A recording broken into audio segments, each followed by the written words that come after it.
धर्माचा जणू मूर्तिमान पुतळा धर्माचा जणू मूर्तिमान पुतळा भासे जना भूवरी भासे जना भुवरी दीक्षा देऊनि जो जगतिया दीक्षा देऊनि जो जगतिया बद्धास हो उद्धरी बद्धास हो उद्धरी वाणीने वदता भागवती कथा वाणीने वदता भागवती कथा व्यासा प्रती भासला व्यासा प्रती भासला तो हा गुरुश्री जनार्दन असा तो हा गुरुश्री जनार्दन असा पाटांगणी शोभला पाटांगणी शोभला. सद्गुरुनाथ महाराज की जय. हरे नमः.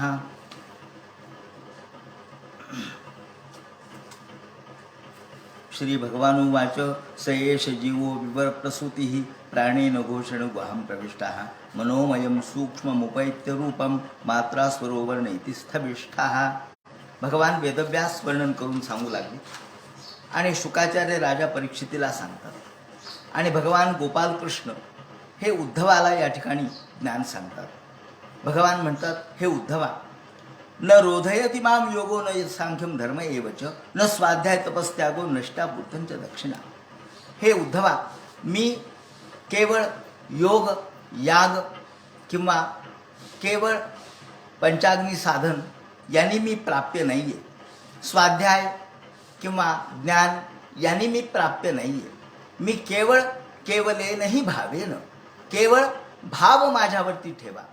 मी केवळ भक्तीनेच आकृष्ट होऊ शकतो, भक्तीनेच मी प्रसन्न होऊ शकतो. म्हणून केवलेनही भावेन गोप्यो गावो नगा मृगा. या ठिकाणी भगवंतांनी आपल्याला गोकुळातला जो अनुभव आहे तो व्यक्त केलेला आहे. आणि गोपींचं प्रेम, ह्या गोपी काही शिकलेल्या नव्हत्या, त्या वेद जाणत नव्हत्या, त्या उपासना समजत नव्हत्या, त्यांना धर्मकर्म समजत नव्हते, त्या स्वाध्याय केलेला नव्हता किंवा कोणत्याही प्रकारचं सांख्य आणि योग त्यांना माहीत नव्हता. तरीसुद्धा केवळ एका भावाने त्या माझ्याशी रत झाल्या आणि मुक्त झाल्या. म्हणून हे उद्धवा, मत्कामारमणम जार, ह्या जरी स्त्रिया जार म्हणून, प्रियकर म्हणून त्यांनी माझ्याकडं पाहिलं असलं, या ठिकाणी आपण पाहतो ना की श्रीकृष्णाने या गोपींचं विवरण करत असताना त्या जार भावाने माझ्याकडे आल्या हे खरंय, त्या रतिभावाने माझ्याकडे आल्या हे खरंय, पण ही रतीनंतर विरतीमध्ये परिवर्तित झाली. हा जो भाव आहे, जो कामभाव आहे, तो प्रेमभावामध्ये परिवर्तित झाला आणि हा प्रेमभाव भक्तीमध्ये एकरूप झाला. म्हणून जरी या ठिकाणी त्या जार भावनेने माझ्याकडे आलेल्या असल्या, मत कामारमणम जार मत स्वरूपा विदो बला. म्हणून या ब्रजस्त्रिया ज्या जरी माझ्याकडे केवळ कामभावनेने आलेल्या असल्या तरी त्या मुक्त झाल्या, कारण त्या शेवटी माझ्याशी एकरूप झाल्या. आणि म्हणून या ठिकाणी ज्याला आपण ही गोपी भाव असं म्हणतो, ज्याला आपण या दृष्टिकोनातून विचार केला तर केवळ ज्या श्रीकृष्णाचा परम अशा प्रकारचा अनुभव ज्यांना प्राप्त झाला, तो अनुभव हा खऱ्या अर्थाने भक्तीमध्ये परिवर्तित झालेला आहे. ब्रह्ममाम परमं प्रापो संगाच्छत सहस्रशः. आणि म्हणून जे ज्ञान इतरांना प्राप्त झाले नाही, श्रुती स्मृती विधी निषेध याच्या पलीकडचे हे ज्ञान त्यांनी आपल्यासमोर मांडलं. या दृष्टीने केवळ भावाने त्या मुक्त झाल्या. आणि म्हणून हे उद्धवा, तुला मी मुद्दाम सांगतो की जरी त्या रती या भावनेने माझ्याकडे आलेल्या असल्या, विषयाच्या भावनेने माझ्याकडे आलेल्या असल्या, तरी त्या मुक्त झालेल्या आहेत. त्यांचं स्वरूप या ठिकाणी केवळ भक्तीचं होतं आणि म्हणून त्यांच्या भक्तिभावानेच त्यांना मुक्ती प्राप्त करून दिलेली आहे. या ठिकाणी श्रीकृष्ण म्हणतात की या पतिभावाने जरी माझ्याकडे आलेल्या असल्या तरी हा भाव व्यक्तिगत भाव न राहता तो व्यापक स्वरूपाचा झाला, कारण त्या माझ्याशी समरूप झाल्या. मज मिनलिया काय माझे स्वरूप न होती की, इथे आपण काल आलेलो होतो की त्या जरी रतिभावनेने माझ्याकडे आलेल्या असल्या तरी मज मिनलिया, माझ्याशी एकरूप झाल्यानंतर माझं स्वरूप झाल्या नाहीत का, त्या जरी या केवळ पतिभावनेने माझ्याकडे त्या पाहत असल्या तरी त्या भावालाच खऱ्या अर्थानं जगतपतित्वाचा अर्थ प्राप्त झाला आणि त्या मुक्त झाल्या. म्हणून ते म्हणतात की त्या व्रजांगणाची निजे, ह्या ब्रजांगणाच्या स्त्रिया अर्थात गोकुळातल्या स्त्रिया ह्या जरी माझ्याकडे पतिभावाने पाहत असल्या किंवा प्रियकराच्या भावनेने पाहत असल्या तरी तो भावच त्यांना मुक्ती कारण ठरला. या दृष्टीने तस्मात उद्धव चोस्त्य चोदनाम प्रतिचोदनाम. आणि म्हणून हे उद्धवा श्रीकृष्ण म्हणतात की स एष जीवो विवर प्रसूती. मग उद्धवाने प्रश्न उपस्थित केला की मला एक संशय असा आहे, न निवर्तता आत्मस्थो येन ब्राह्मती मे मनः संशय शृण्वतो वाचम तव योगेश्वरेश्वर. उद्धवाने प्रश्न उपस्थित केला की हे महाराज, मला हा उपदेश ऐकताना माझ्या मनात आणखी एक संशय निर्माण झालाय की माणसाचं मन हे अशा पद्धतीने एका पद्धतीने लोलकासारखं फिरत असतं, लटकत असतं. त्या मनामध्ये एक प्रकारचा संशय निर्माण झालेला असतो आणि हा संशय तुम्ही मला माझ्या मनातला काढा की कशाने माणूस मुक्त होतो, कर्माने का, ज्ञानाने का, उपासनेने का, भक्तीने मुक्त कसे होतो आणि जीव काय आहे हे मला सांगा. हे म्हटल्यानंतर भगवंतांनी जीवाचं विवरण केलेलं आहे. अथम ही जीव स्त्रीवर तब्जयोनी. भगवान म्हणतात अरे हा जीव म्हणजे काय, स एष जीवो विवर प्रसूती. अरे हा जीव म्हणजे कोण आहे, तर तो एक प्रकृतीचं स्वरूप आहे, मूळ ती सत्ता आहे, मूळ भगवंताची स्फूर्ती आहे. परंतु त्याच्या बाजूला बाकीच्या त्रिगुणांचा संपर्क येतो आणि त्यातून हा संसार निर्माण होतो. ज्याप्रमाणे वाणी ही मूळ वाणी नादस्वरूप आहे. ही नादस्वरूप असलेली वाणी परावाणी अत्यंत सूक्ष्म आहे. परंतु परावाणी मग परा पश्चंती मध्यमा आणि वैखरी, वैखरीमध्ये ती प्रगट होते. जेव्हा ती प्रगट होते तेव्हा ती नाद स्वरूपाने शब्द स्वरूपाने आपल्याला ऐकू येते. पण जेव्हा ही वाणी केवळ परारूपाने असते, केवळ मनोमय स्वरूपाची असते, तेव्हा ती ऐकू येत नाही, कळतही नाही, तिचा उच्चारही होत नाही, परंतु ती असते. त्याप्रमाणे आपल्या वाणीप्रमाणेच या जीवाची देखील प्रकृती किंवा स्वरूप आहे. आणि म्हणून हे संकल्प आणि विकल्प या दोन गोष्टीमध्ये माणसाचं मन नेहमी भ्रमित होतं. उपाधिभेदाने त्याला विविधता येते आणि म्हणून शुद्ध असलेला जीव हा सत्व, रज आणि तम याच्या गुणांच्या साह्याने भिन्न बनतो. एकच बीज असतो, त्याचा वृक्ष होतो, त्याला फळं येतात, त्याला फुलं येतात. त्याप्रमाणे बीजांचा समूह त्या फळामध्ये तयार होतो आणि त्याप्रमाणे एकच असलेलं बीज अनेकविध पद्धतीने प्रगट होतं. म्हणून आधी बीज एकले, एका बीजापोटी वृक्ष कोटी कोटी, फुलती सुमने फळे. म्हणून आधी बीज एकले, आधी एकटंच बीज असतं, परंतु नंतर त्याला फळं येतात, फळामध्ये अनेक बीज असतात आणि त्या बीजाचे अनेक वृक्ष होतात. त्याप्रमाणे कार्यामध्ये कारणाचं अस्तित्व असतं. बीजामध्ये जसा वृक्ष असतो तसं कारणामध्ये कार्याचं अस्तित्व असतं. आणि म्हणून आपण मूळ कारणाचा विचार केला पाहिजे, कार्याचा विचार करायची गरज नाही. कारण समजलं की कार्य आपोआप कळतं. म्हणून या ठिकाणी परिणामवाद सांगितलेला आहे आणि संसार वृक्षाचं रूपक भगवंतांनी सांगितलंय. हे गीतेच्या 15व्या अध्यायामध्ये आपण जे पाहिलं तसंच ऊर्ध्वमूल मध शाख मश्वत्थम प्राहुरव्ययम, हे वर्णन गीतेच्या 15व्या अध्यायातलं. असंच वर्णन आपल्याला इतर ठिकाणी देखील उपनिषदामध्ये पाहायला मिळतं. या ठिकाणी हा पुरातन असणाऱ्या कर्माची फळं त्याला कशी येतात, हा वृक्ष पुरातन आहे, याला दोन फळं येतात, एक आहे भोग आणि दुसरा आहे मोक्ष. म्हणून भगवंतांनी याचं वर्णन केलंय, स एष संसार तरुः पुराणः कर्मात्मक पुष्पफले प्रसूते. हेच रूपक आपल्याला कठोपनिषदात आलेलं दिसतं, मंडूकोपनिषदात सुद्धा आलेलं दिसतं आणि गीतेमध्ये सुद्धा आलेलं दिसतं. म्हणून या एष संसार तरुः पुराणः, हा संसार रूपी वृक्ष आहे.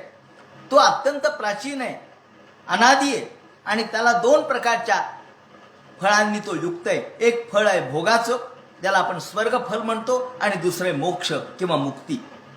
जे अस्य बीजे शतमूला तृणाल, या बीजातून पाप आणि पुण्य जन्माला येतं. वृक्षाला बीज आहे, मूळ आहे, नाल आहे, फांद्या आहेत, साल आहे, फळ आहेत आणि त्यावर पक्ष्यांनी घरटी केलेली आहे. गगनचुंबी असलेला हा वृक्ष, याच्या मुळ्या म्हणजे वासना आहेत. नाल हे सत्व, रज आणि तमयुक्त आहे आणि रस हे महाभूत आहेत. शब्द, रूप, रस, गंध, स्पर्श आणि त्याच्या तन्मात्रा हे याचे रस आहे. त्याच्या फांद्या म्हणजे पंच ज्ञानेंद्रिय आणि पंच कर्मेंद्रिय आहेत. अशा याच्या 10 आणि 11वं मन, अशा 11 फांद्या आहेत. म्हणून दशैक शाखो द्विसुपर्ण नीड स्त्रीबलकलो द्विफलोर्क प्रविष्टा. आणि याच्यावरती घरटं कुणी केलंय हो म्हणले? कोणत्या पक्षांनी केलंय? अहो, जीव आणि शिव हे 2 पक्षी आहेत. जीव शिव दोन्ही बालके हे 2 पक्षी आहेत. आणि ते जीव आणि शिव हे 2 पक्षी यांनी घरटे केलेले आहेत. आणि या घरट्यामध्ये हे जीव आणि शिव हे पक्षी राहतात. याची साल कोणती आहे? वात, पित्त आणि कफ ही याची साल आहे. अदंती चैकम फलमस्य गृध्र ग्राम्य चरा एकमरण्यवासाः. आणि जो फलाची अपेक्षा करणार आहे तो कोण आहे? तो गृध्र आहे, तो गिधाड आहे. गिधाड शब्दाने काय सांगितलंय? गिधाड शब्दाने हे सांगितलंय की केवळ आपण वासनेच्या नादी लागलेलो आहोत. वासनेच्या नादी लागला तो जीव. गिधाड काय करतं? गिधाड मृतमांस खातं. गिधाड मृतमांसाच्या मागे लागतं. हंस मृतमांसाच्या नादी लागणार नाही. हंस फक्त मोतीच खातो. हंस हा मोती खातो कारण तो हंस आहे. एका ठिकाणी असं वर्णन केलंय की एक हंस आणि एक हंसी एका राजाने पकडली आणि आपल्या पिंजऱ्यामध्ये आणून ठेवली. आणल्यानंतर घटना अशी घडली की त्याला रोज खायला मोती लागायचे. आणि करता करता करता महिना, 2 महिने, 3 महिने, 6 महिने झाले. खजिन्यातले मोती संपत आले. प्रधानाला वाटलं अरे खजिन्यातले मोती संपू लागलेत.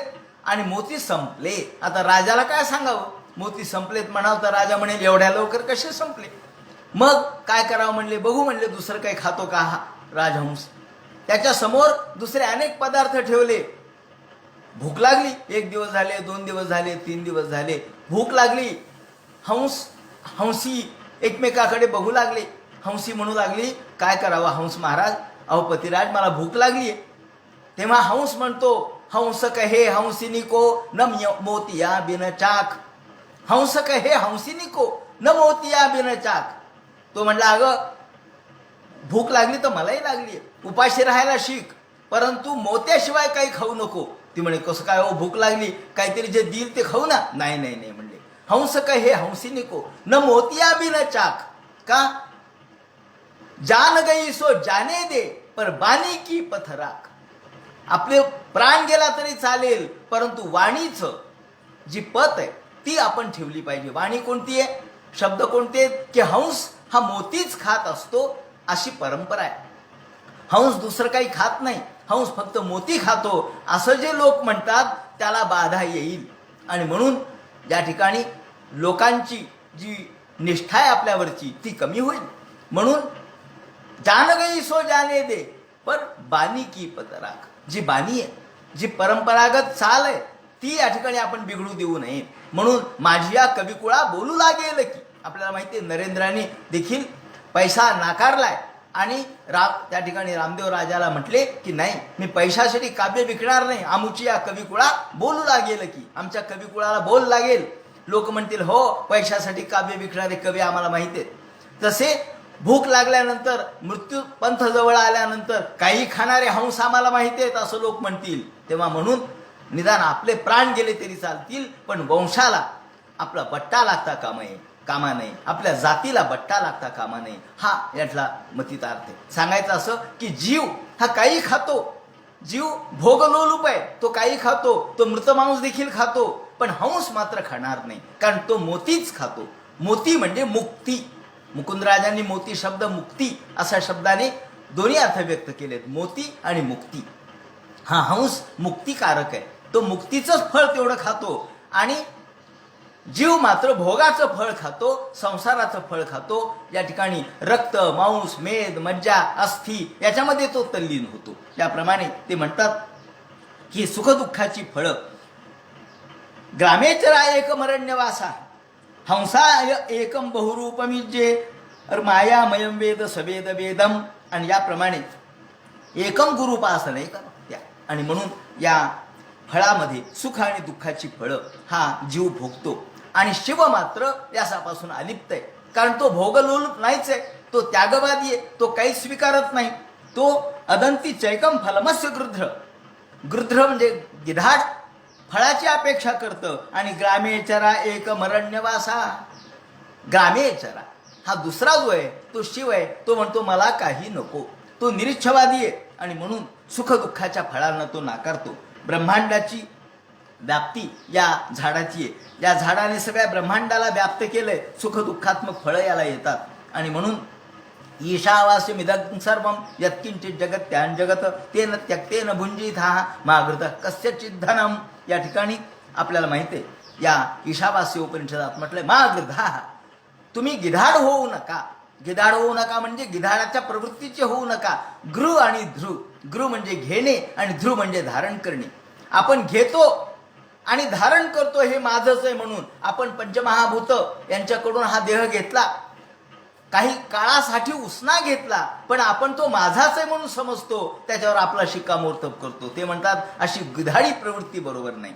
आणि म्हणून शुद्ध सुखात्मक जे फळ आहे तो हंस परमहंसाचं फळ घेणार आहे. हंसाय विद्महे परमहंसाय धीमहि तन्नो हंसा प्रचोदयात. आपल्याला माहिती आहे की हंसाय विद्महे परमहंसाय धीमहि. परमहंस हा अर्थात संन्यासी. संन्याशाला परमहंस ही संज्ञा आहे. म्हणजे तो निरीच्छ असतो, तो सगळ्यापासून परावृत्त असतो आणि म्हणून हंस हा मोती खातो, मुक्ती फळं खातो, मुक्ता फळं खातो. याप्रमाणे ही हंसगीता आपल्याला सनक सनंदनाने सांगितलेली माहिती आहे. याप्रमाणे विवृष्ट जीवाशय प्रमत्तः संपद्येच्या आत्मानमथस्त्रजास्त्रम. याप्रमाणे सनकादिकाला हंसरूपाने भगवंतांनी जो उपदेश केला त्याचं थोडक्यात विवरण या ठिकाणी केलेलं आहे. सोहम हंसा. सत्व रज आणि तम हे गुण आत्म्याचे नाहीत आहेत, प्रकृतीचे गुण आहेत, पण आपण आत्म्यावर त्याचा आरोप करतो. धर्मज्ञानाने ही माया आपण नष्ट करू शकतो. आणि ज्याप्रमाणे वेळूच्या वनामध्ये घर्षणाने अग्नी निर्माण होतो आणि वेळूचं वन जसं नष्ट होऊन जातं, वेणू संघर्ष जो वन दग्धा शाम्यती तद वनम तद्वनम. ते वन ज्याप्रमाणे दोन वेळू एकमेकाला घासतात,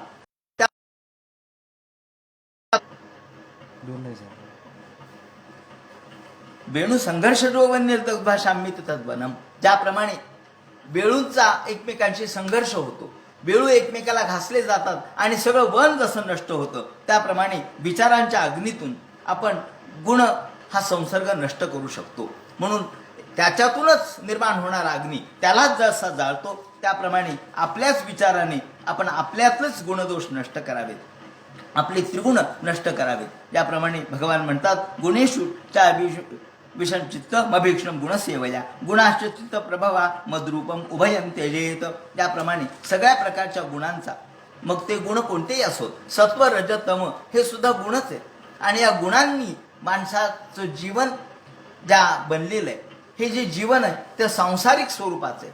हे माणसाचं जीवन, सांसारिकता ही या गुणांवर बनलेली आहे. त्यामुळं त्या गुणांचं या ठिकाणी नष्टीकरण आवश्यक आहे. म्हणून वेणू संघर्ष जो वन निर्दग्धा शाम्यती तद्वनम. विचाराच्या अग्नी कृष्ण आत्मस्वरूपाला विसरल्यामुळं अहम बुद्धी अहंकृती ग्रस्त. कृष्ण म्हणतात की आपण आत्मस्वरूपाला विसरलो, अहम बुद्धी आणि अहंकृती ग्रस्त झालो. त्यामुळे सत्वातून रजोगुण, रजातून तमोगुण हा मन विषयी बनतं. जागृत स्वप्न सुषुप्ती या बुद्धीच्या वृत्ती आहेत आणि आत्मा फक्त साक्षी आहे. कर्तृत्व आणि भोक्तृत्व त्याला नाही. सूर्य हा जसा साक्षी आहे, चोरी करणाऱ्याला तो म्हणू शकत नाही की मी सूर्याच्या उजेडामध्ये चोरी केली, म्हणून तो जसा साक्षी आहे, तो फक्त पाहतो. त्याप्रमाणे आत्मा हा पाहतो. सिद्ध आणि साधक हे या भ्रमात कधीच फसत नाहीत. देहंच नश्वरमवस्थितमुत्थितं वा. ते म्हणतात, भगवान म्हणतात की हा देह आपल्याला नश्वर आहे, हा देह नष्ट होणार आहे. देहंच नश्वरमवस्थितमुत्थितं वा सिद्धो न पश्यति यतो जगमत् स्वरूपम. जे खऱ्या अर्थाने सिद्ध आहेत, जे साधक आहेत, जे ज्ञानी आहेत, ते देहाला महत्त्वच देत नाहीत. दैवादपेत मुत दैव वशादुपेतम. आपल्याला हा दैवाने प्राप्त झालेला देह आहे. ज्याप्रमाणे आपण वासो यथा परिकृतम मदिरा मदांधा. ज्याप्रमाणे हे वर्णन आपण कपिल महामुनीच्या या 3ऱ्या स्कंदामध्ये त्यांनी केलेल्या वर्णनामध्ये पाहिलंय की ज्याप्रमाणे आईला कपिल महामुनी म्हणतात की हे आई, हे जे ज्ञानी आहेत, सिद्ध आहेत, साधक आहेत, ते या देहाला एखाद्या वस्त्राप्रमाणे समजतात.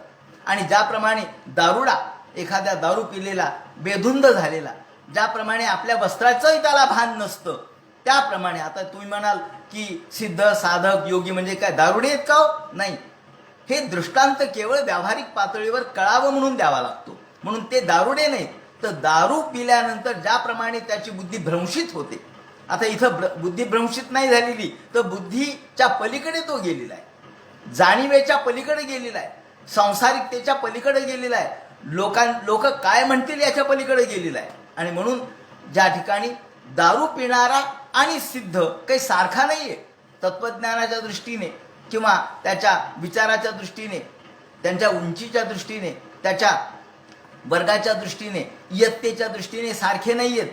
पण सारखेपणा एवढाच सांगायचा आहे त्यांना की ज्याप्रमाणे एखादा दारू पिलेला बेधुंद झालेला माणूस हा आपल्या वस्त्राचंही त्याला भान नसतं, त्याप्रमाणे खऱ्या अर्थाने सिद्ध साधक मुनी त्याप्रमाणे माझ्यामध्ये तल्लीन झालेले हे वासो यथा परिकृतम मदिरा मदांधा देहोपि दैव वशक खलु कर्म यावत, ज्याप्रमाणे हे आपल्या कर्माचा विचार करत नाहीत. हे सगळे कर्म केवळ आपल्याला जे प्राप्त झालेत ते आपल्या आपल्या कर्माने हे जीवन प्राप्त झालेलं आहे. त्यामुळं आपण या जीवनाचा, या देहाचा विचार ते करतच नाहीत. केवळ स्वारंभकम प्रति समीक्षते एव सासू, याप्रमाणे प्रारब्धाच्या अधीन असलेला हा देह, प्रारब्धाधीन हा देह आहे. त्यामुळं मय्येत दुप्तम वो विप्रा गोयम यत सांख्ययोग यो, त्यामुळं तुला मी सांख्ययोग सांगतो, ज्ञानयोग सांगतो. या ज्ञानामध्ये खऱ्या अर्थाने जो तल्लीन असतो, माम भजन्ति गुणा सर्वे निर्गुणम निरपेक्षकम, खऱ्या अर्थाने जो आपल्यामध्ये तल्लीन असतो, जो आपल्या ज्ञानामध्ये तल्लीन असतो, तो खऱ्या अर्थाने मुक्त होतो. याप्रमाणे हे उद्धवा भगवान म्हणतात तुला आता मी भक्तियोगाचा महिमा सांगतो आणि ध्यानयोगाचा. काळ हा अर्थात प्रलयकाल होतो, तेव्हा हे सगळंच नष्ट होतं आणि सगळंच नष्ट झाल्यानंतर पुढे पुन्हा ब्रह्मदेव हे सगळं उत्पन्न करतात. तेन प्रोक्ताच पुत्राय नव्हे पूर्वजायसा ततो भगवादेव गृह्ण सप्त ब्रह्ममहर्षया, याप्रमाणे सप्त ब्रह्मर्षी या ठिकाणी उत्पन्न होतात. तसेच वेगवेगळ्या प्रकारच्या सृष्टीची उत्पत्ती होते आणि नंतर या निमित्ताने विश्व निर्माण होतं. केचित यज्ञो तपो दानम व्रतानि नियमान यमान, आणि मग पुन्हा नव्याने या धर्माची स्थापना होते, युगाची स्थापना होते आणि पुन्हा हा धर्म कर्म यज्ञ याग हे सुरू होतात. मया संतुष्ट मनसा सर्वा सुखमया दिशा, या ठिकाणी फार महत्त्वाचा सिद्धांत मानलेला आहे. कोणता? की हे उद्धवा सगळं मला समर्पण करणे ही खऱ्या अर्थाने भक्ती आहे. मला समर्पण केलं पाहिजे, सगळं मला समर्पित केलं तरच खऱ्या अर्थानं तो श्रेष्ठ. अकिंचनस्य दांतस्य शांतस्य समचेतसा, जो अकिंचन आहे, जो दांत आहे, जो कुठेही त्याची इच्छा नाही आणि जो खऱ्या अर्थानं संतुष्ट मन ज्याचा आहे, ही खऱ्या अर्थानं महत्त्वाचा मुद्दा आहे. माणसाला कितीही संपत्ती मिळाली तरी संतुष्टता त्याला विकत घेता येत नसते. संतुष्टता हा आत्म्याचा मनाचा गुणधर्म आहे. त्यामुळं मया संतुष्ट मनसा हा सर्वात सुखमया दिशा.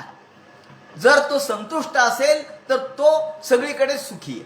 पहा आता सुखी माणसाचा सदरा असा कुणी कोणाचा घालून जमत नसतं. जगामध्ये असा सुखी माणसाचा सदरा नसतो की कोणता सुखी माणसाचा सदरा मी घालतो म्हणजे मला सुख प्राप्त होईल. आपण म्हणतो ना सुखी माणसाचा सदरा काय हो? अहो सदरा असतो का कुठं सुखी माणसाचा? मग विचार असतो. कोणता विचार आहे? तर सर्व या ठिकाणी ते म्हणतात मया संतुष्ट मनसा, जो संतुष्ट आहे तोच सुखी आहे. त्याला सर्व सुखमया दिशा, तो कोणत्याही ठिकाणी जाऊ द्या, कोणत्याही दिशेला जाऊ द्या, कोणत्याही ठिकाणी राहू द्या, तो सुखी आहे. का? तर तो संतुष्ट आहे. मया संतुष्ट मनसा सर्व सुखमया दिशा. आणि म्हणून हे उद्धवा भक्त्या हम एकया ग्राह्य श्रद्धयात्मा प्रिय सताम, खऱ्या अर्थाने भक्तीने मी प्राप्त होतो. बाकी न साधयति माम योगो, मी योग सांख्य त्याचप्रमाणे ज्ञान स्वाध्याय तप या सगळ्यापेक्षा मी खऱ्या अर्थानं यथा भक्तीर ममोर्जिता, खरी जी भक्ती आहे ममोर्जिता म्हणजे काय? जी माझ्यावर प्रेम, माझ्यावर निस्सीम भक्ती, निरपेक्ष प्रेम, या ठिकाणी कोणत्याही प्रकारच्या लौकिक इच्छेच्या पलीकडची भक्ती जो करतो तो खऱ्या अर्थानं मुक्त होतो. न पारमेष्ठन महेंद्र दिष्णम, ज्याला कोणत्याही प्रकारची इच्छा नाही. माझा भक्त हा कोणत्याही गोष्टीच्या नादी लागत नाही. त्याला सांगितलं की तुला मी ब्रह्मपद देतो तर तो म्हणतो मला नको. न लगे मुक्ती आणि संपदा संत संग देई सदा, तुकाराम महाराजांनी म्हटलंच आहे ना, न लगे मुक्ती आणि संपदा. मला काहीच नको, इंद्रपद नको, चंद्रपद नको, ब्रह्मपद नको, काहीच नको. अरे देवा, तुझी मुक्ती सुद्धा मला नको. न लगे तुझी मुक्ती, न लगे तुझी मुक्ती, मजा आहे विश्रांती वेगळीच. नामदेव महाराजांनी म्हटलंय की तुझी मुक्ती नको. अहो मुक्तीला सुद्धा परोसरे म्हणती, परोसर म्हणती, पलीकडे जा म्हणून सांगतात मुक्तीला सुद्धा. न लगे मुक्ती आणि संपदा म्हणजे मुक्तीला सुद्धा नाकारणारे अहो ते असे खरे निरीच्छ भक्त, ते माझे खऱ्या अर्थाने भक्त आहेत.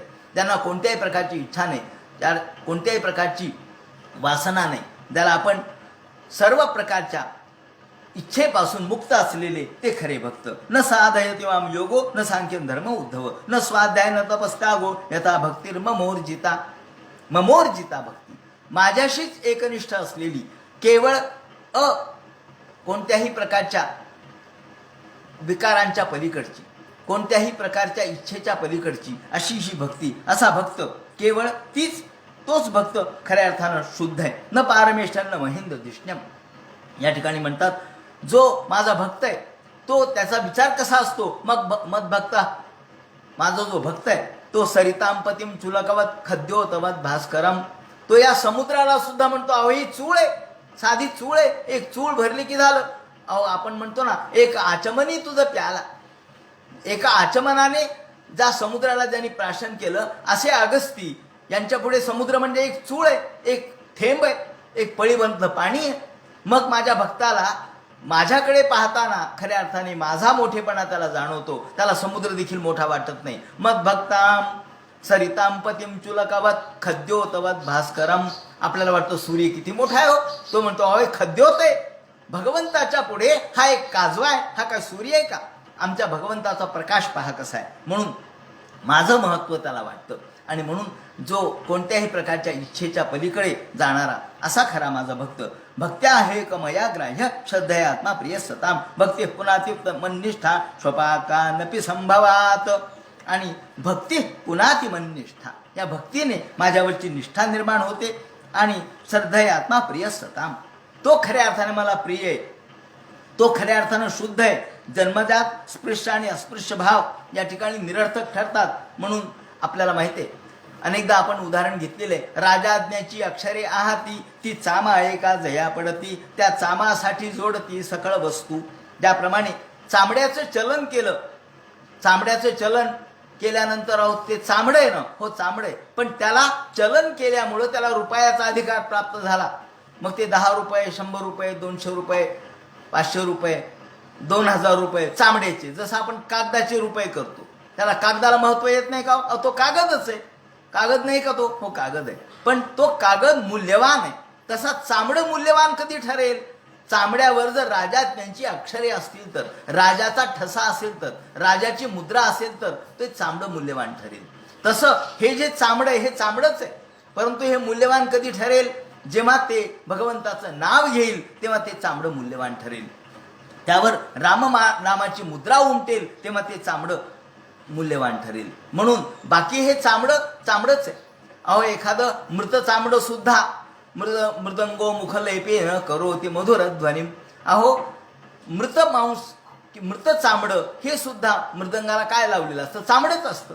पण मृदंगाला लावलेलं चामडं हे मृदंग हा चामड्याचा आहे, पण तू त्याला कणिक लावली की तेही गोड बोलतं. तसं आपण या चामड्याला जर भगवंताच्या नामाची गोडी प्राप्त झाली तर तेही या ठिकाणी गोड बोलेल. म्हणून भक्ताची भक्ती ही तोंडाने सांगावी लागत नाही, त्याचा प्रचारही करावा लागत नाही.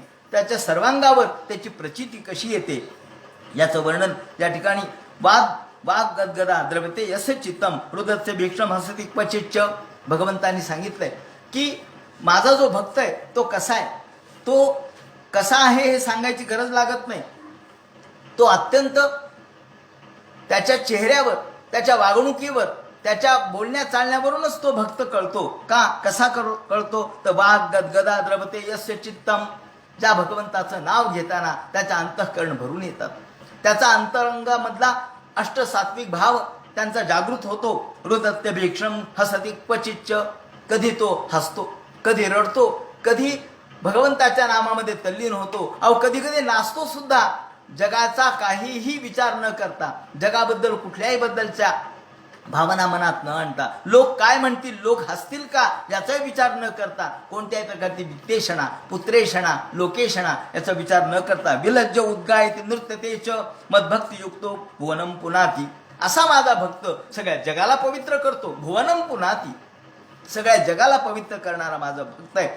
नुसतं माझं नाव, राम नावाचा उच्चार, माझ्या नावाचा उच्चार केल्याबरोबर ज्याचं चित्त द्रवतं, ज्याचं चित्त हे द्रवित होतं, भक्तीने, भक्तियुक्त अंतःकरणाने परिपूर्ण होतं आणि अष्टसात्विक भावाने गदगदून येतं. म्हणून राम परिसता श्रवणी अश्रुधारा नयनी, हृदय सद्गदित रोमांच आले, त्याचे न विचारावे या तिकुळ, शुची अथवा चांडाळ, अवतरले केवळ रामरूप. संत जनी जनार्दन म्हणतात, राम परिसता श्रवणी अश्रुधारा नयनी, हृदय सद्गदित रोमांच आले, अहो त्याचे न विचारावे याती कुळ. अशा भक्ताचा याती म्हणजे जात, कुळ, गोत्र हे विचारायची गरज नाही. तो भक्त आहे. भक्ताला जात नाही, भक्ताला धर्म नसतो, भक्ताला पंथ नसतो, भक्ताला कोणत्याही प्रकारचा वर्णाश्रमता नसते. भक्त हा फक्त भक्त असतो, हीच त्याची खऱ्या अर्थाने ओळख आहे. आणि म्हणून या ठिकाणी आपल्याला भक्तीचं महात्म्य, भक्तीचं श्रेष्ठत्व, जाती धर्माच्या पलीकडचं भक्तीचं श्रेष्ठत्व श्रीकृष्णाने व्यक्त केलेलं आहे. त्याचप्रमाणे संत दासोपंतांनी सुद्धा या भक्तीचं महात्म्य सांगताना 15व्या अध्यायात सांगितलंय, कीर्ती ऐकता श्रवणी आठवता रूप अंतःकरणी, जेणे हर्षे करुणी हृदय स्पंदे. कीर्ती ऐकता श्रवणी आठवता रूप अंतःकरणी, जेणे हर्षे करुणी हृदय स्पंदे. सर्वांगी येती रोमांच, कंठू दाटे जाणे साच, बोलता वाचेचे निर्वच कुंठो निजाती. अधरोष्ठ स्पंदती जाण, स्पंदनी पाच ही प्राण. याप्रमाणे 15व्या अध्यायामध्ये आणि 12व्या अध्यायामध्ये सुद्धा 10-12 ओव्यांच्या मधून अशा श्रेष्ठ दर्जाच्या भक्तीचा आविष्कार संत दासोपंतांनी गीतार्णवात केलेला आहे. संत ज्ञानेश्वरांनी सुद्धा कीर्तनाचे नटनाचे नाशिले व्यवसाय प्रायश्चित्तांचे, मग नावचे नाही पापाचे ऐसे केले, असं म्हणून एक सुंदर भावचित्र भक्ताचं उभं केलंय. कदाचित ते नामदेव महाराजांचं असेल. म्हणून यथाग्निना हे ममलन जहाती, मानतः पुनस्वम भजते स्वरूपम, आत्माच कर्माशयम क्षयम विधूत, मद्भक्ती योगेन भजत्य होताम. याप्रमाणे यथाग्निना हे ममलन जहाती, भगवंत उदाहरण देतात की ज्याप्रमाणे आपण सोनं हे अग्नीमध्ये टाकतो आणि अग्नीमध्ये सोनं टाकलं की ते अधिक तळपून निघतं, उजळून निघतं, त्यातला सगळा मळ निघून जातो. सोन्यामध्ये समजा आपण मुदी आहे, ती आपण हातामध्ये किंवा बोटामध्ये घातल्यामुळे त्याला मळ लागलेला असतो. हा मळ कशाने जळतो? पाण्याने नाही निघू शकत. हा मळ फक्त अग्नीने जळतो. यथाग्निना हे ममलन जहाती, ज्याप्रमाणे सोन्यामधला मळ, सोन्यामधलं जे बारीक सारीक त्यामध्ये अडकलेले काही मल असेल, काही धूळ असेल, काही हाताचे स्पर्श असतील, हे सगळे कशाने नष्ट होतात? तर हे ममलन जहाती यथाग्निना, ज्याप्रमाणे अग्नीमध्ये टाकलं म्हणजे सोनं तळपून निघतं. आपण म्हणतो ना, घृष्टम घृष्टम पुनः चंदन चारू वर्णम, ज्याप्रमाणे जसं जसं घासावं तसं तसं गंध सुंदर आपल्याला, चारू गंधम, त्याचा गंध येतो, सुगंध सुटतो. त्याप्रमाणे जसं जसं आपण अग्नीमध्ये सोनं टाकावं, जसं जसं अग्नीमध्ये सोनं टाकावं तसं तसं ते अधिकाधिक उजळून निघतं. त्याप्रमाणे अग्नीत तापवलेलं सोनं जसं अधिकाधिक उजळून निघतं, त्याप्रमाणे मलरहित असलेला माझा भक्त कर्मसंचयाने दूषित झालेल्या चित्तवृत्ती तो अग्नीमध्ये नष्ट करतो, होमून टाकतो, शुद्ध करतो आणि माझ्या चिंतनाने त्याला मत स्वरूपाची प्राप्ती होते. या ठिकाणी आपण या प्रत्येकाच्या शुद्धीचा विचार या ठिकाणी कृष्णाने केलेला आहे. यादवकालीन संतांची मांदियाळी आपण जर लक्षात घेतली तर संत हे त्यांचं मूल्य जे कशामुळे सिद्ध झालं तर श्रीकृष्णाच्या या शब्दाच्या आधारे. एक ज्ञानेश्वरी भगवंतानी सांगितलेली गीता ज्ञानेश्वरी रूपाने ज्ञानेश्वर माऊलींनी रचली आणि गीतेचा आधार दिला आणि एकनाथ महाराजांनी 11व्या स्कंदावर भाष्य केलं आणि नाथ भागवत लिहिलं आणि म्हणून भागवताचा आधार दिला. म्हणून गीता आणि भागवत हे 2 ग्रंथ या ठिकाणी यादवकालीन संत साहित्याला अत्यंत उपोद्बलक ठरलेले आहेत. म्हणून संतत्व काय हे आपल्याला यामधून कळतं. यादवकालीन संतांना हे दुहेरी मूल्य यातून प्राप्त झालं. लौकिक जीवनात ते कुणी असतील, कुणी चांभार असेल, कुणी लोहार असेल, कुणी न्हावी असतील, कुणी गणिका असेल, कुणी दासी असतील, पण अध्यात्म क्षेत्रामध्ये ते समान पातळीवरचे आहेत. हा जो आत्मविश्वास या ठिकाणी प्रगट झाला, ही जी तोला मोलाची भूमिका प्रगट झाली, ती या श्रीकृष्णाच्या शब्दातून व्यक्त झालेली आहे. त्याचा कृष्णाच्या शब्दाचा आधार त्याला आहे. म्हणून जनाईचे अभंग आणि नामयाचे अभंग आपण एकाच तोलाने तोलतो. जनाईचा दासीपणा ती अलंकारासारखी मिरवते आणि चोखा महाराज हे सुद्धा आपलं जे कमीपणा आहे ते सुद्धा प्रगट करताना ऊस डोंगा परी रसनो हे डोंगा काय भुललासी वरली या सोंगा असा तत्वार्थ प्रगट करतात. आणि शेवटी शुद्ध चोखा मेळा करी नामाचा सोहळा, म्हणून आपण शुद्ध असल्याची ग्वाही देतात. हे शुद्धत्व कुठून आलं तर यथाग्निना हेम मलंच्या हाती, ज्याप्रमाणे तप्तम तप्तम पुनरपि पुनः कांचन कांतवर्णम, जसं जसं तापवावं तस तसं सोनं जसं चमकतं, त्याप्रमाणे अंतरी शुद्ध असलेला चोखा मेळा म्हणतो या ठिकाणी की शुद्धतेची ग्वाही संत चोखा महाराजांनी दिलेली आहे. आपण शुद्ध असल्याची ग्वाही ते देतात. शुद्ध चोखा मेळा करी नामाचा सोहळा. हे शुद्धत्व म्हणजे यथाग्निना हे ममलन जहाती. भागवतकार म्हणतात त्याप्रमाणे प्रारंभीची अस्पृश्यत्वाबद्दलची भावना या ठिकाणी दूर होते आणि शुद्धत्वाचा साक्षात्कार होतो. चोखा मेळा या शब्दातच तो अर्थ आहे. जो चोख आहे, मैल हे फक्त शारीरिक आहे, दैहिक आहे, आणि चोखपणा हा आंतरिक आहे. आणि म्हणून ही संतत्वाची खरी वाटचाल आहे. ज्याप्रमाणे श्रीकृष्णाने स्त्रीणाम स्त्री संगीनाम संगम त्यक्त्वा दूरता आत्मवान योषित संगात यथा पुंसो यथा तत्संगी संगतः, त्याप्रमाणे श्रीकृष्णाने माणसाला कशा पद्धतीने माणसाने जगावं, स्त्रीसंग कसा त्यागावा याचे विवरण केलेले आहे. त्यानंतर भिन्न भिन्न सिद्धींचे विवरण या ठिकाणी केलेले आहे. प्रत्येक ठिकाणी एक एक गोष्टी श्रीकृष्णाने आपल्याला उद्धवाच्या तत्वज्ञानाच्या अनुषंगाने सांगितल्या. याप्रमाणे योचित संगात यथा पुंसो यथा तत् संगी संगता, या ठिकाणी मुद्दा असा आहे की श्रीकृष्णाने स्त्रीची निंदा केली नाही. हाही मुद्दा मी या ठिकाणी मुद्दा थोडा अधोरेखित करून सांगतो की श्रीकृष्णाने स्त्री निंदा केली नाही. योचित संगात यथा पुंसो यथा तत् संगी संगता, स्त्रीणाम स्त्री संगीताम संगम त्यक्त्वा दूरता आत्मवान. स्त्री ही परमार्थ मार्गातली धोंड आहे असं त्यांनी म्हटलेलं नाही, किंवा स्त्री ही दोषी आहे असं म्हटलं नाही, तर स्त्री संग हा दोषास्पद आहे. स्त्री संग म्हणजे केवळ वासना दोषास्पद आहेत. आणि म्हणून नाथांनी स्त्री संग आणि स्त्रैणपणा याच्यात भेद केलेला आहे. आपण तो बारकाईने अभ्यासला पाहिजे. स्त्री संग आणि स्त्रैणपणा, स्त्री सोबत असले म्हणून काय झालं, स्त्रैण तुम्ही नसाल म्हणजे झालं, तुम्ही वासनेत वाहत नाही गेला तर झालं, वासनेत वाहत गेला तरच तुम्हाला दोष निर्माण होईल. म्हणून योचित संगात यथा पुंसो, या ठिकाणी पुरुषाच्याकडे खरा दोष आहे, स्त्रीकडे काही दोष नाही. दोष आहे तो पुरुषाकडे. म्हणून स्त्रियांच्या संगतीने आत्मोद्धार झाल्याचे अनेक उदाहरण आहेत. हे म्हणून स्त्री संग बाधक नाहीये. चुडाला ही स्त्रीच्या संगतीने, चुडाला नावाची स्त्री होती, तिच्या संगतीने शिखिध्वज राजा उद्धरला. त्याप्रमाणे मदालसीच्या संगतीने कुवलय नामक राजा तरला. याचं उदाहरण नाथांनी दिलेलं आहे त्यांच्या एकादश स्कंधामध्ये. आणि लीला नामक स्त्रीने सरस्वतीला प्रसन्न करून आपल्या पतीचा उद्धार केला, हे वसिष्ठ ऋषींनी सांगितलंय त्यांच्या योग वासिष्ठामध्ये. आणि म्हणून स्त्री संगती वाईट नाही, तर पुरुषाचा स्त्रैणपणा हा वाईट आहे, तो अधोगतीला कारणीभूत आहे. जबाबदार स्त्री नाहीये तर जबाबदार पुरुष आहे.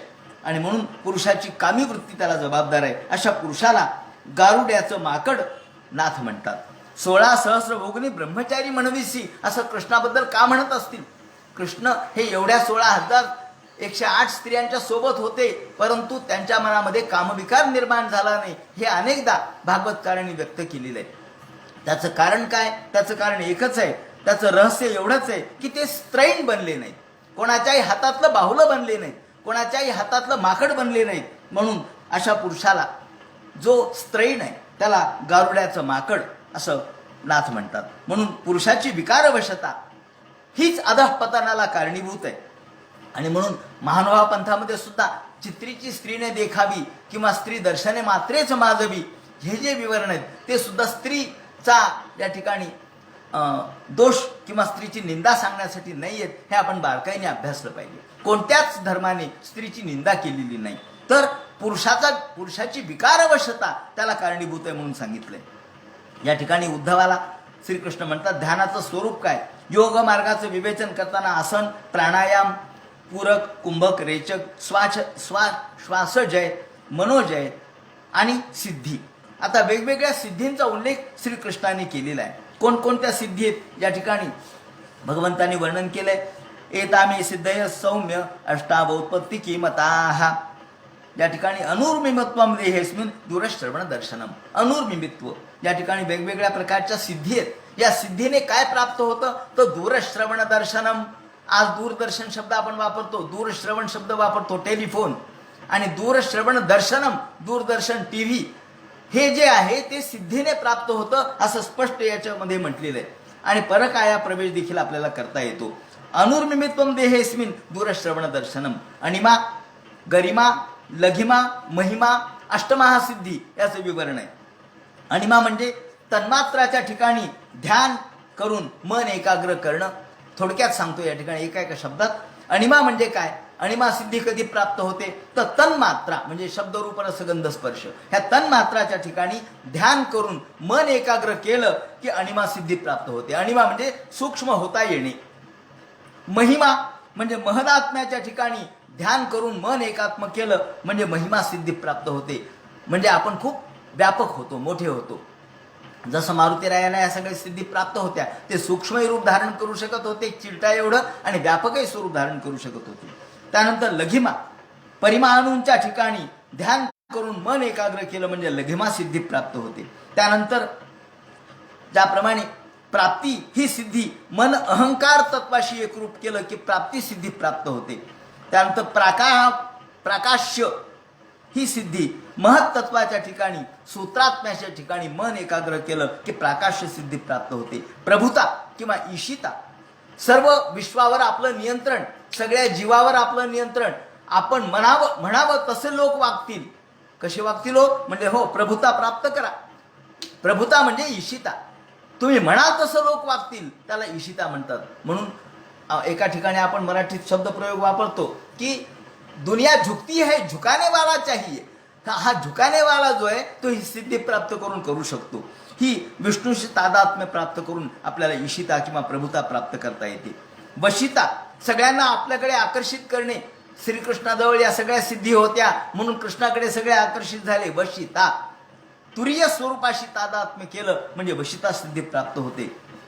पर्याप्त कामता म्हणजे प्राकाम्य, निर्गुण परब्रह्माच्या ठिकाणी मन एकत्र केलं, एकात्म केलं म्हणजे ही पर्याप्त कामता म्हणजे प्राकाम्य सिद्धी प्राप्त होते.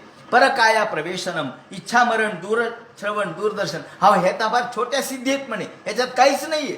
अष्टमहासिद्धी सगळ्यात मोठ्या आहेत. पण परकाया प्रवेश, दुसऱ्याच्या कायेत प्रवेश करणे, दुसऱ्याच्या शरीरात जाणे, इच्छा मरण ही देखील सिद्धीच आहे जी भीष्माचार्यांना प्राप्त झाली. पण त्या फार फार लहान आहेत म्हणे, फार फार त्याला ताकद लागत नाही. विवेकानंदांनी एका ठिकाणी म्हटलंय ना की दुसऱ्याच्या मनातलं जाणणं ही काही फार मोठी सिद्धी नाहीये. पण या सिद्धीच्या नादी लागलं तर आपल्याला भगवंताकडे जाता येत नाही. म्हणून त्या सिद्धीला बाजूला करावं लागतं. त्याचप्रमाणे ही सामान्य सिद्धी म्हणून सांगितलं. ह्या सिद्धी कशा प्राप्त होतात तर केंद्रीकरण करून. ज्याप्रमाणे जसं उदाहरण मी असं देईन की सामान्य सूर्यप्रकाशात कागद जळतो का? सामान्य सूर्यप्रकाशात कागद नाही जळत. कापूस जळतो का? नाही जळत. पण जर आपण बहिर्गोल भिंग घेतलं आणि त्याच्यावर सूर्याचे किरण केंद्रित केले की काही सेकंदात कागद जळतो, काही सेकंदात कापूस जळतो. कसं काय जळाला हो? केंद्रीकरण झालं म्हणून. त्याच सूर्यप्रकाशाचं केंद्रीकरण झालं. विकेंद्रीकरण झालं तर जळत नाही, पण केंद्रीकरण झालं की जळतो. केंद्रीकरण म्हणजेच योग. योग म्हणजे काय? योगा कर्मसु कौशलम. योग चित्तवृत्ती निरोधा योगा. यांनी योग साधना प्राप्त केली. ज्यांनी योग केलाय म्हणजे केंद्रीकरण केलंय मनाचं, मन दुसरीकडे पळू दिलं नाही. नाही तर आपल्याला काय सगळंच प्रिय वाटतं, सगळंच दिसतं. ते म्हणतात नाही, मन हे असं पाहिजे की मन केंद्रित झालं पाहिजे. केंद्रित झालं की आपल्याला एकात्मता प्राप्त होते आणि या सिद्धी प्राप्त होतात. याप्रमाणे ज्याप्रमाणे आपल्याला माहिती आहे की परकाया प्रवेशामध्ये आद्य शंकराचार्यांनी अमरू राजाच्या देहामध्ये प्रवेश केला. आणि अमरू राजाच्या देहात जेव्हा शंकराचार्य आणि मंडन मिश्र यांची चर्चा चाललेली होती, मंडन मिश्राला जिंकण्यासाठी ते आले आणि चर्चा सुरू झाली. यावेळेला आता चर्चेचा निकाल कोणी द्यायचा तर त्याची बायको बसली होती निकाल देण्यासाठी.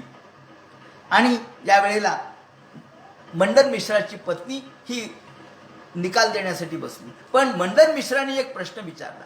हा प्रश्न होता कामकलेच्या संदर्भात. आणि तिला आता शंकराचार्य तर बालपणापासूनच ब्रह्मचारी होते, बाल ब्रह्मचारी आणि संन्यास धारण केलेला. त्यांना याचं उत्तर ते म्हणले मी देतो, पण मला काही कालावधी द्या. 1 वर्षाचा कालावधी त्यांनी मागून घेतला. आणि या वेळेला शंकराचार्यांनी आपल्या शिष्याला सांगितलं की माझा देह असंच जपून ठेव. त्यांनी तो देह वर्षभर जपला. आणि या वेळेला शंकराचार्य अमरू राजाच्या शरीरामध्ये त्यांनी प्रवेश केला, देहामध्ये प्रवेश केला. असंच आपल्याला चक्रधरांच्या बाबतीत, महात्मा चक्रधर यांच्या बाबतीतही दिसतं की हे चक्रधर हे या ठिकाणी एका राजाच्या शरीरामध्ये त्यांनी प्रवेश केला आणि चक्रधर म्हणून प्रगट झाले. असो, तर याप्रमाणे अमरू राजाच्या शरीरात प्रवेश केला आणि त्याच्याकडून त्याच्या शरीराच्या द्वारे सगळं ज्ञान प्राप्त केलं, कामकलेचं ज्ञान प्राप्त केलं आणि पुन्हा परत आले आणि या ठिकाणी त्यांनी पराजय केला मंडन मिश्राचा. याप्रमाणे या वेळेला त्याची पत्नी म्हणली मी काही विचारू का? ते म्हणे तू नको, कारण तू या ठिकाणी आम्हाला निर्णय देणारी आहेस. आणि मग त्याच्या या मंडन मिश्राच्या पत्नीला सरस्वतीला त्यांनी आपली गुरु मानलेले आणि तिचा आपल्याला समाधी किंवा पुतळा आपल्याला त्यांनी स्थापन केलेला दिसतो. त्याप्रमाणे मंडन मिश्राला त्यांनी पराभूत केलं. चक्रधरांचा उल्लेख मी आता केला की पूर्वी जन्मीचे चांगदेव राऊळ ते होते आणि भडोचमध्ये विशाल देवाचा पुत्र हरिपाळ देव हा युद्धामध्ये ठार झाला. आणि यावेळेला चांगदेव राऊळ हे पूर्वीच्या जन्मातले चांगदेव राऊळ एके दिवशी त्यांच्या पत्नीनं त्यांना श्राद्धाच्या दिवशीच आपल्याला समागम करण्याची इच्छा व्यक्त केली. तेव्हा ते म्हणाले की हे मला आवडलं नाही आणि ते तिथून निघाले घरातून आणि एका गुहेत गेले. गुहेत गेले तर एक स्त्री त्यांच्या मागे लागली. ती म्हणली या गुहेतून तुम्ही बाहेर आला की मी तुमच्याशी लग्न करीन, मला तुमच्याशी लग्न करायचं. यावेळेला आता गुहेच्या बाहेर कसं यावं त्यांना कळेना, कारण गुहेच्या बाहेर आलं की तिच्याबरोबर लग्न करावं लागेल. शेवटी त्यांनी गुहेतच आपला प्राणत्याग केला आणि तिथून या चांगदेव रावळाचा प्राण किंवा जीव यांनी ते प्रवेश केला तो विशाल देवाचा मुलगा हरिपाळ देव याच्या शरीरामध्ये. आणि हरिपाळ देव युद्धात ठार झाला म्हणून लोक म्हणले अहो हरिपाळ देव ठार झाला म्हणून सगळीकडे दुःख लोक करू लागले भडोचला आणि गुजरातमध्ये. आणि तिथं सगळे लोक दुःखी असताना या चांगदेव रावळाच्या आत्म्याने त्याच्या शरीरात प्रवेश केला आणि सगळ्या लोकांना आनंद झाला. लीळा चरित्रात त्याचं वर्णन आहे. कुमरूजी आला और इथे जिवंत झाला म्हणले, जिवंत झाला. आणि मग काही दिवस तिथं थांबले आणि एक निमित्त केलं केवळ सारीपाटाचं हरण्याचं. आणि त्यांची पत्नी त्यांच्यावर खूप प्रेम करणारी होती, परंतु तरी सुद्धा रामयात्रेचा निमित्त केलं आणि शेवटी तिथून निघून गेले. आणि शेवटी त्यांनी धर्मस्थापन केला. महात्म्य होते. याप्रमाणे ते चक्रधर म्हणून प्रगट झाले. याप्रमाणे इच्छामरणी असणारे चांगावटेश्वर असो किंवा भीष्माचार्य असो, मुक्ताबाईंचे शिष्य चांगावटेश्वर इच्छामरणी, आणि त्याचप्रमाणे या श्रेष्ठ दर्जाचे भीष्माचार्य, अशा प्रकारच्या सिद्धी आपल्याला योगाने प्राप्त होतात. पंचमहाभूतावर विजय प्राप्त करता येऊ शकतो. जसं आपण उभं राहतो. आता आपण काय बालपणी जन्माला आलं की उभा राहतो का? एक साधा विचार करा. जन्माला आलं की आपण उभा राहतो का? नाही राहत. मग आपण उभा कसं राहिलो? तर हळूहळू आपण या पृथ्वीवर नियंत्रण मिळवलं. उभं राहिलं म्हणजे काय? बॅलन्स कसं निर्माण केलं आपण स्वतःचा तोल कसा सावरला? तर आपण पृथ्वी जय केला, हा त्याचा अर्थ आहे. आपण भूमीचा जय केला. मग आपण भूमीचा जय केला म्हणजे उभा राहू लागलो, चालू लागलो, 2 पायावर चालू लागलो. बाकीचे प्राणी 4 पायावर चालतात, आपण 2 पायावर चालू लागलो म्हणजे पृथ्वीवर आपण जय मिळवला. पंचमहाभूतापैकी पृथ्वी ही पहिली आहे. मग पाण्यावर जय. काही लोक पाण्यावर चालतात, पाण्यावर बसतात. आपल्याला माहिती आहे की पाण्यावर बसणारे लोक आहेत आणि पाण्यावर तरंगतात. शंकराचार्यांचे एक शिष्य होते पद्मपाद म्हणून, ते पुढे प्रसिद्ध झाले. ते पाण्यावरून चालत आले. शंकराचार्य म्हणले अरे माझ्या छाट्या राहिल्यात. तेव्हा तो धावत गेला आणि तो धावत गेला. त्यांच्या प्रत्येक पायाच्या ठिकाणी कमळ निर्माण झालं म्हणे आणि म्हणून पद्मपादाचार्य असं त्याचं नाव झालं. मग इथं पाण्यावर नियंत्रण आहे. मग हवेवर नियंत्रण माणूस करू शकतो. म्हणजे एकेका पंचमहाभूतापैकी एकेका भूतावर महाभूतावर नियंत्रण केलं की सिद्धी प्राप्त होतात. म्हणून जसं आपण जमिनीवर आणि पाण्यावर नियंत्रण करू शकतो तसं हवेवर, अग्नीवर आणि आकाशावरही नियंत्रण केलं की दूरश्रवण दर्शन सारखी सिद्धी प्राप्त होते. शब्द आपल्याला ऐकू येऊ लागतात योग साधनेने. याप्रमाणे ह्या सिद्धी मोक्षाच्या आड येतात, म्हणून साधक त्यात अडकतो, त्याच्यात नादी लागू नये असं म्हणतात. म्हणून श्रीकृष्णाने इथे विभूती योग सांगितला. जसा गीतेच्या 10व्या अध्यायामध्ये विभूती योग सांगितलाय की मी कोण आहे, मी प्रत्येक ठिकाणी कसा आहे, या ठिकाणी प्रत्येक ठिकाणी माझं स्वरूप कसं आहे, या स्वतःच्या स्वरूपाचं सर्वत्र ज्ञान कसं करून घ्यावं. अहम सर्वाणी भूतानी तेषां स्थित्युद्भवाप्ययः अहम गतिर्गतिमतां कालः कलयताम् अहम. मी काळ आहे. भगवान म्हणतात कालाय तस्मै नमः. कशामुळे म्हणतो आपण? काळ हे सुद्धा ईश्वराचं स्वरूप आहे. कलयताम, मी गतिमान असणारा काळ आहे. आणि काळ हा आयुष्य हरण करतो म्हणजेच ईश्वर आयुष्य हरण करतो. काळाचा परिणाम सर्वावर होतो म्हणजेच ईश्वराचा परिणाम सर्वावर होतो. ईश्वर शब्दाचाच अर्थ ईशिता, ज्याच्या जवळ आहे. ईशिता म्हणजे तुमच्यावर नियंत्रण करण्याची क्षमता म्हणजे ईशिता. त्यालाच ईश असं म्हणतात. ईशान सर्व विद्यानाम ईश्वर सर्वभूतानाम ब्रह्माधिपती ब्रह्मणोधिपती ब्रह्मा शिवो मे असतो सदाशिवोम. त्याला ईश म्हणजे ईशन करणारा, नियंत्रण करणारा. म्हणून मी सगळ्यांच्या मध्ये कसा श्रेष्ठ आहे. मी दुर्जयामध्ये मन आहे, हिरण्यगर्भामध्ये मी प्रत्यक्ष मंत्र आहे, प्रणवामध्ये मी मंत्र आहे, हिरण्यगर्भो वेदानाम, सगळ्या वेदामध्ये मी हिरण्यगर्भ आहे, अक्षरामध्ये मी प्रत्यक्ष ओंकार आहे, त्यानंतर सगळ्या देवांच्या मध्ये मी इंद्र आहे, त्यानंतर वसूमध्ये वसुनामस्मी हव्यवाट, याप्रमाणे हव्यवाट वसू आहे, आदित्यामध्ये मी विष्णू आहे, रुद्रामध्ये मी नीललोहित असणारा शंकर आहे, ब्रह्मर्षीमध्ये मी भृगू आहे, राजर्षीमध्ये मी मनु आहे, देवर्षीमध्ये मी नारद आहे, याप्रमाणे सगळ्या सिद्धांच्या मध्ये मी कपिल आहे, त्याप्रमाणे सगळ्या आकाशामध्ये उडणाऱ्या अशा पक्ष्यांच्या मध्ये मी गरुड आहे. म्हणजे जिथे जिथे श्रेष्ठत्व आहे, जिथे जिथे मोठेपण आहे, जिथे जिथे ईशित आहे, जिथे जिथे वशित आहे, तिथे तिथे माझं स्वरूप आहे. ऐरावता, सगळ्या हत्तींच्या मध्ये मी ऐरावत आहे, त्याचप्रमाणे सगळ्या चमकणाऱ्यांच्या मध्ये मी सूर्य आहे, आणि सगळ्या माणसांच्या मध्ये मी राजा आहे. राजा हे माझं स्वरूप आहे. म्हणून शाणांच्या भूपतीम, त्याप्रमाणे सगळ्या घोड्यांच्या मध्ये मी उच्चैश्रवा घोडा आहे, आणि धातूनामस्मी कांचनम, सगळ्या धातूंच्या मध्ये मी सुवर्ण आहे. सुवर्ण हे माझं स्वरूप आहे. म्हणजे विभूती योग या ठिकाणी सांगितलाय. ईश्वर प्रत्येक ठिकाणी कसा पाहावा. ईश्वर काही एका मूर्तीत नाहीये, देवत्व एका मूर्तीत नसतं, देवत्व सगळीकडे असतं. दिव हा धातू आहे. दिव म्हणजे चमकणे. म्हणून जे जे चमकतं, जे जे प्रकाशित होतं, जे जे अलौकिक आहे ते ते मी आहे.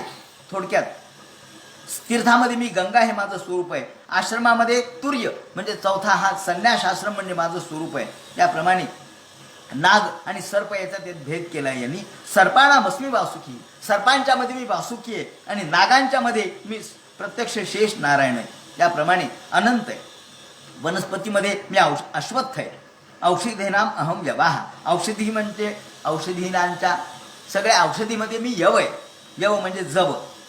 त्याचप्रमाणे सगळ्या श्रेष्ठ दर्जाच्या पुरोधसामध्ये ब्रह्मज्ञानामध्ये मी वसिष्ठ आहे, आणि ब्रह्मिष्ठामध्ये मी बृहस्पती आहे. युद्ध करणाऱ्यामध्ये मी प्रत्यक्ष हा षडानन आहे, आणि यज्ञामध्ये मी ब्रह्मयज्ञ आहे. त्याचप्रमाणे वायव्यग्न कांबुआत्मा शुचिना मी शुचिही, सगळ्या प्रकारच्या 8 प्रकारच्या योगामध्ये मनोनिरोध करणारा समाधी हे माझं स्वरूप आहे. याप्रमाणे सगळ्या विद्यामध्ये अन्वीक्षिकी विद्या म्हणजे अध्यात्म विद्या हे माझं स्वरूप आहे. स्त्रीमध्ये मी शतरूप आहे, आणि पुरुषामध्ये मी स्वयंभू आहे, आणि मुनीमध्ये मी नारायण आहे, नरनारायण हे माझं स्वरूप आहे. त्याप्रमाणे ब्रह्मचार्यांच्या मध्ये मी कुमार आहे म्हणजे सनत कुमार हे माझं स्वरूप आहे. त्याप्रमाणे प्रत्यक्ष व्यास हे माझं स्वरूप आहे. त्याप्रमाणे संवत्सरामध्ये मी संवत्सरोस्मे निमिषा मृत्यूना मृदुमाधवौ, मधुमाधव अर्थात वसंत ऋतू हे माझं स्वरूप आहे. सगळ्या महिन्यांच्या मध्ये मार्गशीर्ष हे माझं स्वरूप आहे. मार्गशीर्ष हा माझा महिना माझं स्वरूप आहे. नक्षत्राणाम तथा अभिजित, अभिजित सगळ्या नक्षत्रामध्ये अभिजित नक्षत्र मी आहे. याप्रमाणे सर्वत्र वर्णन केलंय. आणि विद्याधरांच्या मध्ये सुदर्शन हे माझं स्वरूप आहे. त्याप्रमाणे व्यवसायांच्या मध्ये लक्ष्मी, आणि सगळ्या फसवीगिरांच्या मध्ये छलग्रह हा माझं स्वरूप आहे.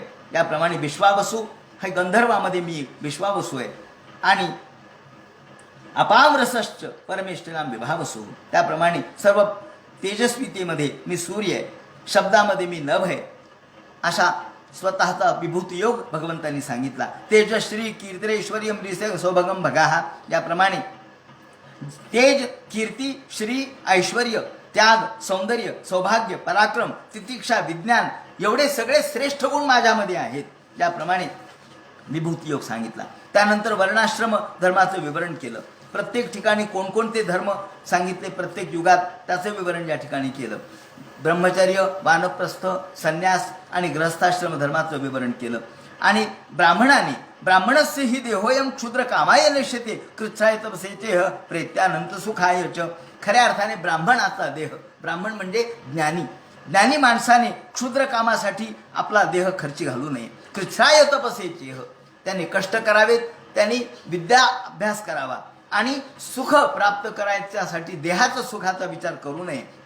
त्याने खऱ्या अर्थानं तपश्चर्या करावी, भोगाचा त्याग करावा आणि आनंद स्वरूपाची अपेक्षा करावी. म्हणून ब्राह्मणस्य तू देहोयम क्षुद्र कामाय नसते कृच्छाय तपसेचेह प्रेत्यानंत सुखायच. याप्रमाणे माणसाने कसं वागावं ते सांगितलं आणि कसं जीवन जगावं ते सांगितलं. प्रत्येक ठिकाणी आपण तिष्ठेत वनम वोपविषेत प्रजावान वा परिव्रजेत, आपण कशा पद्धतीने जगावं हे सांगताना जरी संसारात असलो, जने वसन कोपी वने विरागी, वने वसन कोपी जने विरागी, जनात राहिलं तरी विरागी असा.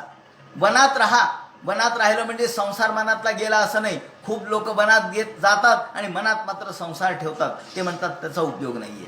वनात गेल्यानंतर सुद्धा जर मनात संसार असेल तर उपयोग नाही, आणि जनात राहून सुद्धा मन जर निष्प्रह असेल तर त्याचा उपयोग आहे. म्हणून जने वसन कोपी वने विरागी, वने वसन कोपी जने विरागी, जने वने. त्याप्रमाणे जन विजन झाले आम्हा, संत तुकारामांनी म्हटल्याप्रमाणे जन विजन झाले आम्हा ईश्वर नामाप्रमाणे.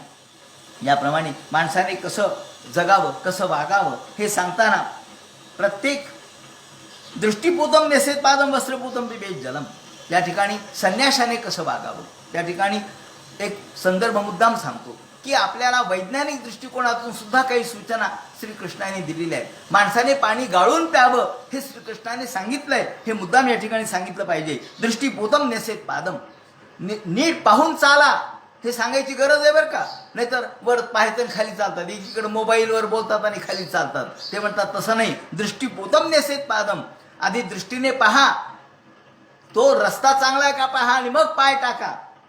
वस्त्रपूतम पिबेत जलम, वस्त्रगाळ पाणी प्या, फिल्टर पाणी प्या, खराब पाणी पिऊ नका. सत्य पुदांबदेत वाचन, खरं बोला.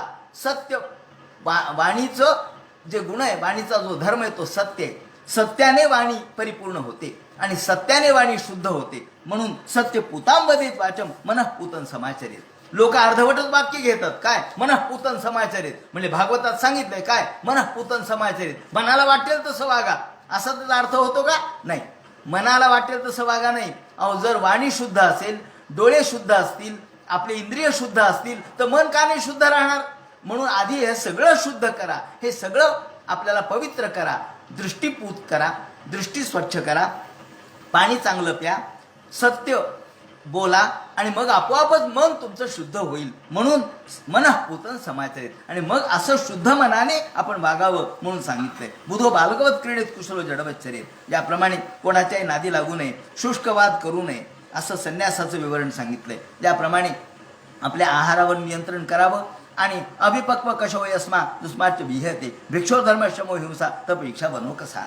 याप्रमाणे आपण कसं वागावं, त्याप्रमाणे काय खावं.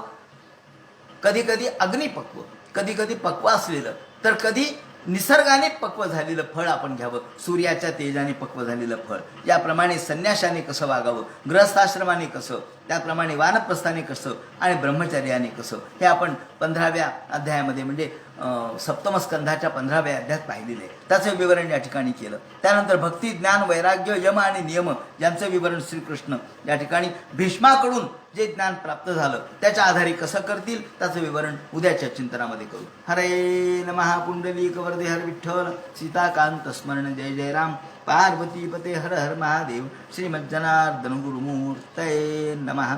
हरे राम.